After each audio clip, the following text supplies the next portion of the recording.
리플뿐만 아니라 리플 원장의 새로운 장을 열었다. 네, 여러분 반갑습니다. 비트캐쳐입니다. 비트코인은 다시 한번 역사적 신고점인 108K를 찍고 약간의 숨고르기를 보여주고 있는 가운데 전 세계 최고의 자본 세력이라고 볼 수 있는 세계 1위 운용사 블랙록의 공식 트위터 계정에 의미심장한 글을 올렸습니다. 국채는 현재 안정성이 떨어지고 있다. 투자자들은 이제 뚜렷한 수익원을 제공하는 새로운 분산 투자를 고려해야 된다고 생각합니다. 그것은 금과 비트코인이 포함될 수 있다라고 1경 이상의 운용자산을 운영하는 블랙록이 공식 트위터에 이러한 비트코인을 언급하는 발언을 했습니다. 거기에서 그치지 않고 블랙록은 클라이언트들을 위한 비트코인 교육 동영상까지 공개하면서 얼마나 지금 블랙록이 비트코인에 대해 진심인지 우리가 다시 한번 알 수 있는 대목이었고, 블랙록의 금 현물 ETF와 비트코인 현물 ETF의 흐름을 비교해보면 블랙록의 금 현물 ETF IAUM은 33빌리언 달러입니다. 무려 2005년부터 거진 20년간 쌓은 것이 이건데, 블랙록의 현물 ETF인 IBIT는 불과 출시된 지 1년도 채 되지 않아서 블랙록의 금 현물 ETF를 압도하는 모습, 그만큼 얼마나 비트코인이 강력한 자산인지 블랙록의 금 현물 ETF와 비트코인 ETF의 격차에서 우리가 느낄 수 있는 부분이라고 생각하고, 전체 금의 시총과 비트코인의 전체 시총을 비교해보면 금 같은 경우는 몇천 년의 역사를 통해서 이 정도까지 시총이 올라왔습니다. 하지만 비트코인은 세상의 얼굴을 드러낸 지 20년도 채 되지 않았지만 몇천 년의 역사를 가지고 있는 금 전체 시총의 불과 14% 수준까지 상승한 상황입니다. 즉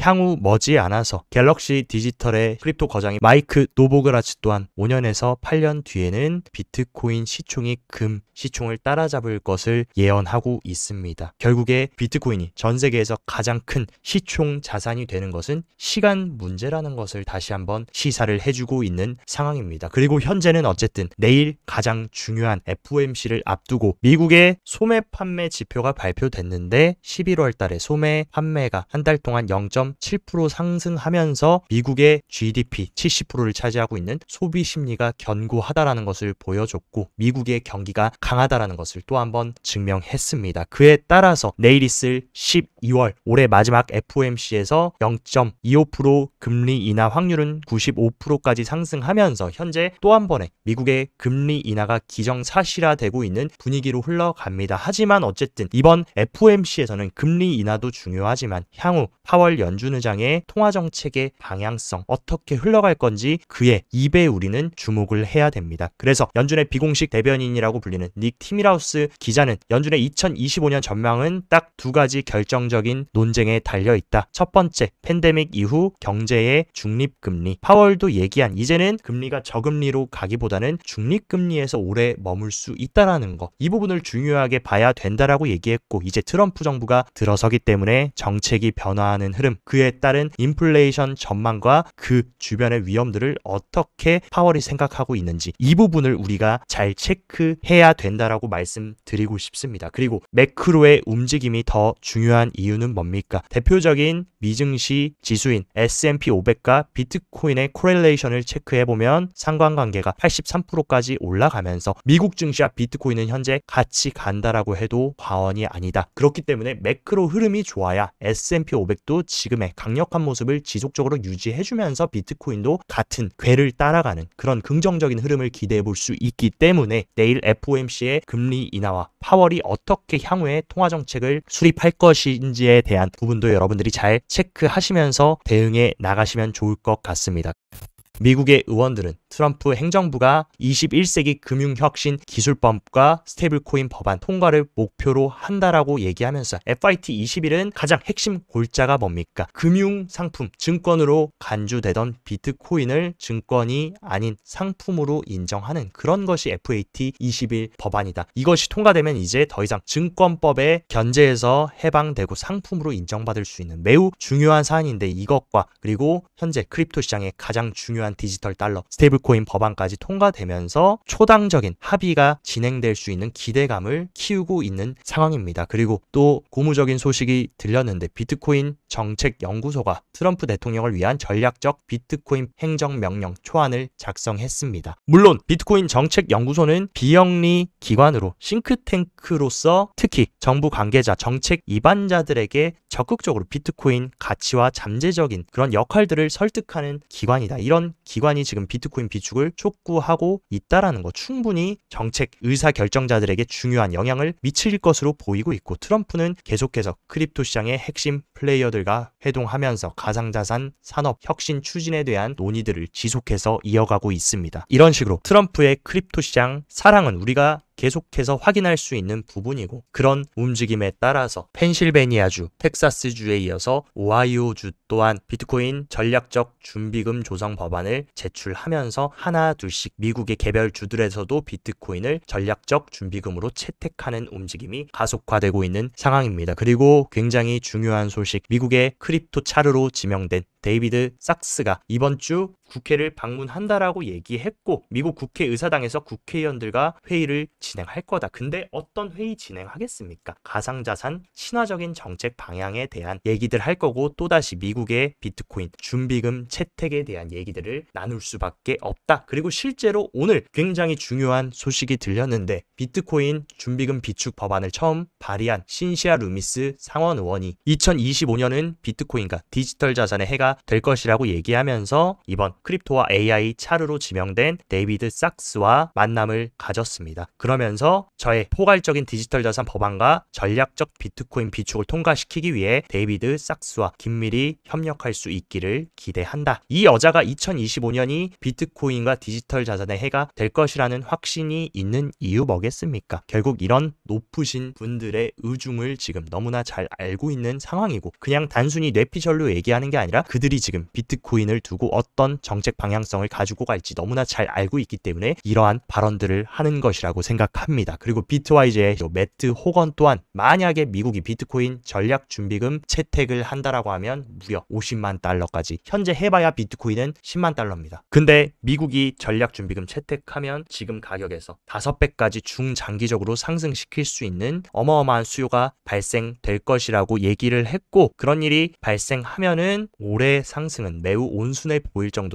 어마어마한 파열음이 2025년에 발생될 수 있다라고 발언을 해주고 있습니다. 그리고 유명 매크로 전문가인 루크 그로먼 또한 비트코인은 새로운 석유다, 중립적 준비 자산으로 고려해야 된다라고 하면서 이러한 경제학자들 또한 과거 비트코인은 사기다, 쓰레기다, 아무 쓸모도 없다라는 발언을 하다가 이제서야 새로운 전 세계적인 준비 자산이라고 인정하는 흐름, 시대가 어떻게 변화하고 있는지를 보셔야, 단순히 비트코인이 오늘 1% 오르고 2% 빠지고 이런 것에 여러분들이 혈안이 돼서 일일비하는 것이 아니라 큰 흐름의 본질의 방향성을 캐치할 수 있는 안목이 생길 것이라고 생각합니다. 그리고 유럽 의원 또한 유럽 의회에서 전략적 비트코인 준비금을 요구하는 발언들을 하면서 비트코인 전략적 준비금에 대해서 찬성하는 흐름이 유로존에서도 일어나고 있다라는 거. 그리고 유럽 증권시장 감독청인 ESMA는 본격적인 가상자산법인 미카법 본격 적용을 앞두고 최종 지침을 발표했습니다. 그래서 미카법은 가상자산 규제 프레임워크를 구축하는 중요한 단계로 오는 30일부터 유럽 27개국에 시행될 예정이다. 근데 이 규제는 산업을 막고 혁신을 가로막는 그런 규제가 아니라 더욱더 암호화폐 시장이 성장할 수 있고 확장될 수 있는 그런 친화적인 규제라는 거. 그렇기 때문에 적극적으로 유럽도 미카법 아래에서 제도권 자산으로 편입되면서 적극적인 채택이 가속화될 수 있는 제대로 된 판이 깔리고 있는 것을 여러분들이 잘 체크하셔야 됩니다.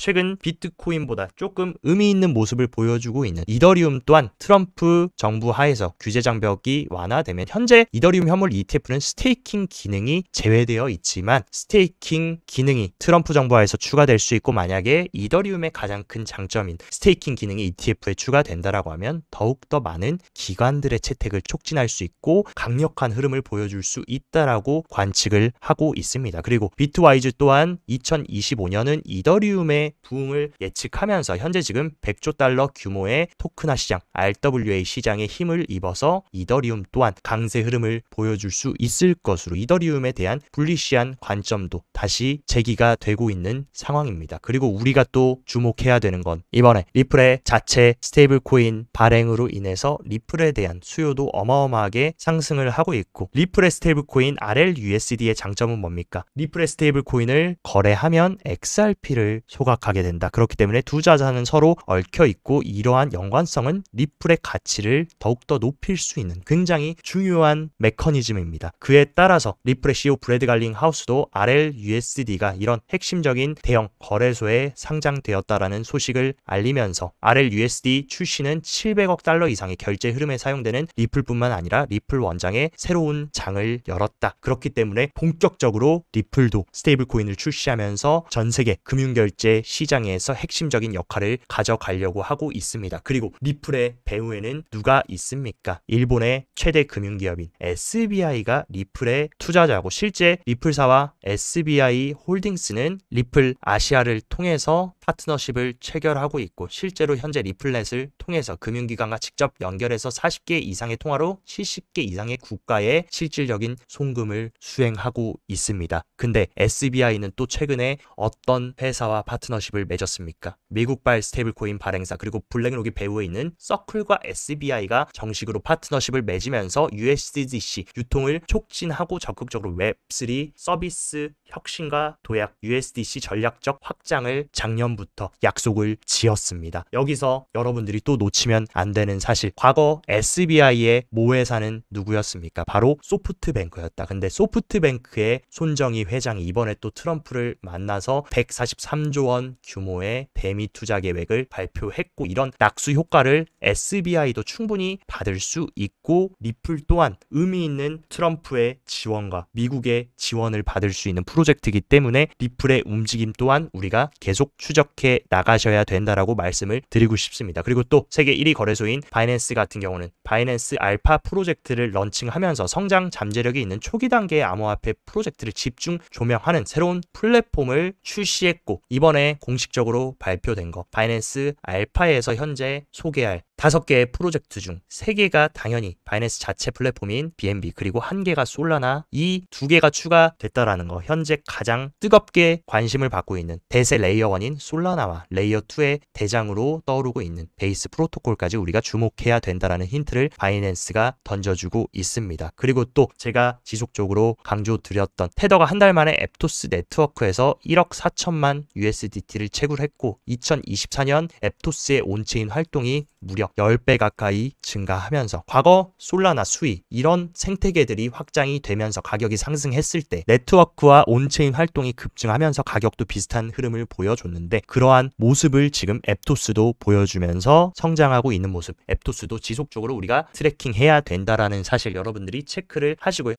현재 암호화폐 시장 프로젝트 중에 가장 개발 활동이 활발하게 이루어지고 있는 프로젝트 탑3를 체크해보면 인터넷 컴퓨터, 그리고 2위에는 당당히 체인링크, 그리고 헤데라까지 들어와 있는 상황입니다. 이런 식으로 개발자들이 적극적인 프로젝트 개발을 한다라는 거, 프로젝트의 업그레이드가 더 가속화될 수 있고 펀더멘탈이 강하게 작용할 수 있다라는 의미로 해석할 수 있기 때문에 RCP와 체인링크, 헤데라도 우리가 조금 주목해야 되는 프로젝트가 아닐까라고 생각합니다. 그리고 비트코인 가격이 108K를 찍으면서 100개에서 1000개의 비트코인을 보유하고 있는 고래들은 무려 7만 개의 비트코인을 추가적으로 축적하면서 계속해서 주머니에 비트코인을 채워 나가고 있고, 비트코인의 고래 포지션 심리 지표 같은 경우도 이런 식으로 12월 8일 이후에 다시금 고래들의 심리가 살아나면서 적극적으로 비트코인 상승을 견인해주고 있는 긍정적인 흐름이 나오고 있습니다. 그리고 암호화폐 시장의 유동성이라 볼 수 있는 거래소의 테더 유입 같은 경우도 계속해서 들어오면서 비트코인이 단기적으로는 출렁거릴 수 있어도 계속해서 시장의 유동성은 유입이 되고 있음을 우리가 확인할 수 있고, 그리고 특히나 비트코인 거래소의 현물 시장 활동이 이런 식으로 급증하고 있습니다. 본격적인 상승장 패턴의 선결 조건은 선물 시장이 아닌 현물 시장이 살아나면서 과거 2023년부터 2024년 3월까지의 1차 불장 당시에도 이런 식으로 현물에 대한 수요가 급증하면서 비트코인도 역사적인 신고점을 찍으면서 1차 불장을 맞이 맞이했는데 지금도 마찬가지로 현물 수요가 급증하면서 가격을 견인하고 있는 모습도 상승장의 분위기를 우리한테 보여주고 있습니다. 그리고 단기 트레이딩 하시는 분들은 참고하셔야 될 게 제가 어제 방송에서 말씀드렸던 104K 부근까지는 롱 물량이 밀집되어 있기 때문에 그것을 정리해주고 나서 다시 가격을 올려줄 수 있다라고 말씀드렸는데 비트코인이 104K까지 기술적인 눌림과 차익 실현이 나오면서 지금 롱 물량을 거의 다 청소를 한 상황입니다. 해봤자 롱 물량이 밀집되어 있는 구간은 103K 부근이고 다시금 지금 숏 물량이 어마어마하게 쌓이고 있다. 그렇기 때문에 뒤늦게 따라붙었던 롱 개미들을 이제 정리를 해준 만큼 다시금 쌓이고 있는 숏 물량을 정리하면서 이번 주 가격을 올려주는 그런 선물 시장 고래들의 운전도 우리가 감안을 하고 단기 트레이딩을 대응하시면 좋을 것 같습니다. 그리고 중장기적인 관점에서는 2017년 사이클, 2020년 사이클과 전혀 다를 것 없이 2024년 사이클도 잘 흘러가고 있고 과거 2017년, 2022년 사이클까지 사이클 탑 구간까지 가려면 아직도 우리가 갈 길은 많이 남았다라는 것을 알 수 있습니다. 적어도 과거 2017년, 20년 사이클 고점까지 가려면 적어도 2025년 4월 정도가 돼야 되는데 그때까지 아직도 4개월이라는 시간이 남았고 그때까지 지금과 비슷한 추이를 보여주면 최대 220K까지 도달할 수 있다라고 과거 프랙탈 패턴에서 확인할 수 있는 만큼 아직도 우리는 갈 길이 멀다라는 것을 여러분들이 꼭 인지하셨으면 좋겠습니다. 언제나 패턴은 똑같이 흘러갑니다. 반감기 이후에 이런 식으로 축적의 패턴을 만들어주고 본격적인 2차 불장이 시작됐고 2020년 사이클도 축적의 확장 쐐기 이후 본격적인 2차 불장이 도래하면서 피날레를 보여줬다. 지금도 뭡니까? 3월부터 10월까지 기나긴 축적을 지나서 우리는 그 확장 쐐기 상단을 이제 막 돌파한 시기고 2차 불장 사이클은 현재 진행 중이며 우리는 최종 목적지에서 하차를 해야지 최종 목적지를 앞두고 4-5 정거장 앞에서 하차를 빨리 해버리시면 땅을 치고 후회하면서 다음 사이클인 4년을 또 기다리셔야 된다라는 거. 그렇기 때문에 이번 사이클 남은 여정도 배 힘 딱 주고 저와 함께 잘 구축해 나가시길 바랍니다. 오늘 영상도 시청 진심으로 감사드리고 영상 도움되셨다 하시면 좋아요, 구독 눌러주시고 더 자세한 투자 전략 궁금하다 하시면 영상 하단 고정 댓글에 제가 운영하는 크립토 시황 정보방 활짝 열어놨으니까 이쪽에서 시황도 잘 체킹하시면서 성공적인 크립토 투자 계속 정진해 나가시길 바랍니다. 오늘도 시청 진심으로 감사드리고 여기까지 비트캐쳐였습니다.